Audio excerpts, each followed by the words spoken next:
Hujambo na karibu tena kwenye chaneli yetu.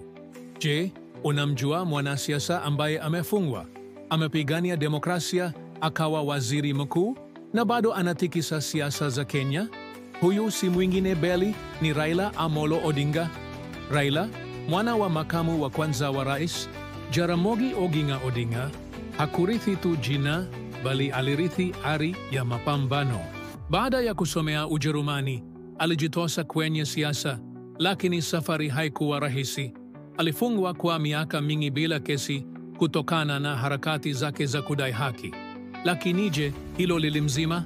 La hasha. Akiwa uraiani, aliongoza vita vya mfumo wa vyama vingi. Kisha akatoa kauli maarufu iliyobadili historia ya Kenya, Kibaki tosha, na akawa waziri. Baada ya machafuko ya 2007 akawa waziri mkuu. Na handshake ya 2018 na Uhuru Kenyatta ilikuwa ishara ya ukomavu wa kisiasa.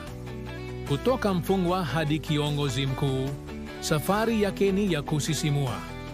Asante kwa kutazama. Usisahau kulike, kushare na kusubscribe kwa mengi zaidi.